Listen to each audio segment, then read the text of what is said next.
I would argue that everyone benefits from authentically adding it in, and not just so that you can tie in a cultural standard here or there to please your administration. So quick rundown, I'm going to spend most of my time right here because I think this is the most interesting stuff, but I'll touch on some of these other ones. There are a lot of slides on here. I'm not going to spend time on some of the ones that don't have as many resources on them, but I included them just for your benefit when you leave so that you have those to sift through on your own time. So, primary sources. I am a big believer in primary sources simply because your students love them. To look at a picture from 1912 is different than to read about what it was like in 1912, to see it. And it's that unfiltered access. Now again, caveat, we need to be going to our elders in person. We need to be going to community members in person and bringing them in or going to them. But that's not always possible. If you're new to a community, if you're an early career teacher, you're not perhaps as comfortable doing that. You may not know who to go to or who to ask to go to. And even if you find someone, that elder in particular, may not be immediately receptive to going into the school building. And that is fair and legitimate. We have to recognize that as Alaskan educators, our system, perhaps not this generation, but certainly in previous ones, has not treated Alaska Native populations correctly. And so there is a lot of hurt that is very valid, and the school building itself just makes older generations just nervous or angry or list the emotions because of the way the system treated them. So we can't put the blame on, well, no one will come. I invited them, but no one will come. Well, we created that sticky mess as sort of a system, and it's our job to get out of it and to lead them in. Maybe we have to meet at a neutral place at the community center. Maybe they aren't comfortable coming into the school. We can meet somewhere else. Most principals are open to that, and certainly your community is. So consider those things. If for whatever reason you can't invite someone in or you can't find the right person for the right topic, primary sources are your unfiltered access to those topics. We have to acknowledge this website first. They're kind of the big kid on the block. Alaska Digital Archives you could spend a day just searching through. And the reason this isn't like this weird, I don't have it full screen, is because I'm going to click on that link and just show you very quickly what it looks like. So you can watch along if you like. I know some of these URLs are tricky to type in, so I'll email you the slides or you can get access to it. Here's what it looks like. You can go through all these. They have a pathway here that's really nice. I just search what I'm thinking about. It's a lot easier. So let's say I am thinking about the Iditarod, that's coming up. Thinking about dog sleds. We've got 1966 photo. You can scroll down. Now they don't know. There are some, they don't know what year this was. They have no records. I can't get anyone to verify it yet, but it's clearly old. That kind of stuff interests kids, to see pictures of their area 100 years ago. Goods freighting over the sea ice in 1907. This is fascinating to me and to kids, to see what transportation was like 110 years ago. What a great bell ringer this might be, or a creative writing project, or you fill in the blank. You've got imaginations far greater than my own. To include these kinds of photos, you can Google, or I say Google like it's a verb now, you can search practically anything, and you're going to find some primary photographs, and in some cases recordings of these things. They're pulling from a lot of different museums. So that is that. And this particular pathway for Alaska history and cultural things, I pointed it out on their home screen. This is probably one of the better pathways that they have. Just checking everything out. I'd like to pass grad school. Okay, I'm not going to spend too much time on this one. This is specifically Central Yupik on the YK Delta. Has a grant going with this organization, Iloka, I think is how you say it. They've got some cool maps and things going on for primary source work. And if you're from that region, I bet you could contact them to get your hands on even more links and that sort of thing. But we've got a lot to cover. This, though limited, the things they have are great. The Smithsonian Arctic Studies Center has teamed up with UAF, and they are hosting, every so often, these roundtable discussions with elders from communities. So far, they have sat down with Inupiaq people from the North Slope, and I believe also the Northwest, and they have sat down with St. Lawrence Island elders, Gamble and Sabunda, and they've talked about the old ways and how you would make a drum and how you would, do X, Y, Z. And in these videos of the roundtable discussing, of course it's going to be slow to load. I promise it isn't usually. They also edited in primary videos of, like in the drum video I watched, there was a primary footage inserted in of some dancing from the early 1900s, which is fascinating to me, and would be to your students who might know some of those dances, or who might not. This link did work, and it probably will when you're on a server that's not quite so overloaded.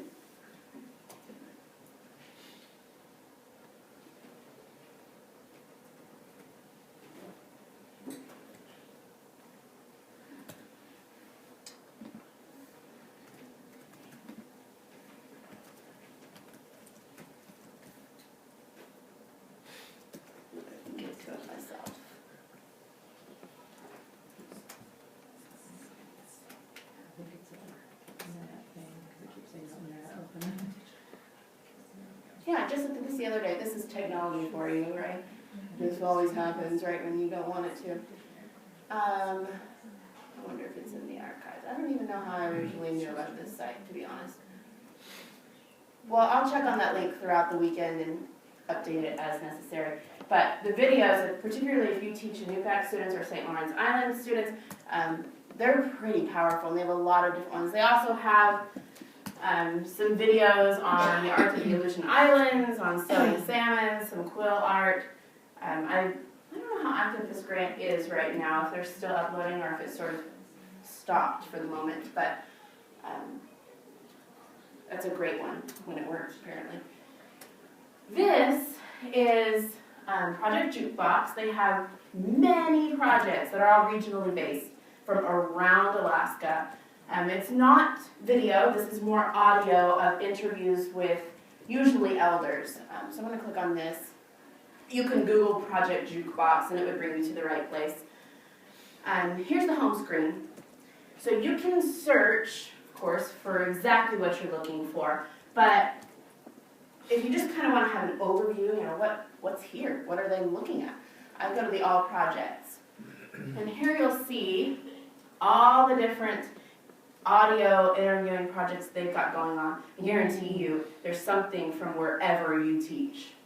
I teach in Bristol Bay. There's one of those somewhere. I used to teach on the North Slope. There's something about that somewhere. CI's probably. It's Iditarod 10. So I'll click on Down Mushing in Alaska, because that's what our state's for. So at first glance it looks like, okay, well, where's the audio? I don't see any MP3 files, that kind of thing. You have to click on the people, like there are these live links right here. So, for instance, there is, like this, where's that one guy? This guy was a dog team mail carrier in the 1920s and 30s. That sounds really interesting to me. I want to know what he has to say. So, click on his name, and it will bring you to his interview. Eventually, click on his name again. They don't make it easy. There's a lot of clicking here. But once you get there, it's pretty cool because here's the transcript here for your more visual students, because it is audio, it's not a video. And if you want to jump right in, you don't want to listen to the intro, or you want to get to the middle, you can just click right there, and it'll bring the audio straight to there, which I think is a fantastic piece of technology, because I like to skip around sometimes. So, I don't have any speakers, but let's press play. I guess there is a video here. Well, my dad was a mail carrier back in the 30s, 20s. And he had a set of about maybe 14, 13. So you get the idea. If I had speakers, I'd let it play longer, but this one was a video. They're not all. Some of them are audio. Just depending on which researcher was conducting the interview and what technology they had at the time. But what a great way to bring in sort of a virtual guest speaker. It's not live, so you miss that part of it. And it's not somebody from that town. But if you're studying, the Iditarod, there's your elder right there. If you can't get one to come in live, here you go. I think kids would be totally into this. And like I said, it's not just dog mushing. You could spend an entire day in this website. Okay, so, how am I doing on time? What time is it? 4:20. Oh. Tundra Times, I won't go into this one, but the Tundra Times was a newspaper that, they say, served as the Alaskan Native Voice from 1962 to 1997, and they were closed, but the Tuzi Library in Barrow, which I guess is now Ukleagowik, they acquired the rights to the archives of the Tundra Times, and so they're working on digitizing all the reels and all the boxes of primary source work that they have from that entire time span. So it's taking a while. They have a grant that they're using to do that with, but I think their grant was for 50% to go digital. Maybe they'll write another one, but there's a lot of good primary photos also. It is from around the state. Even though it's the Tuzi Library in Ukleagowik has it, it's from around the state. It's not really regional. It's focused on Alaskan Native voices from around the state at that time. Oops.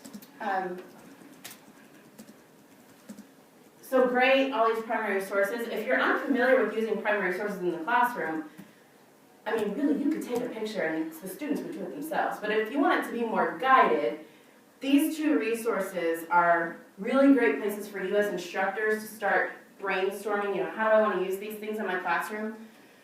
This first link is really it's just a 2-page document that this museum has put together just to start your brain flow going.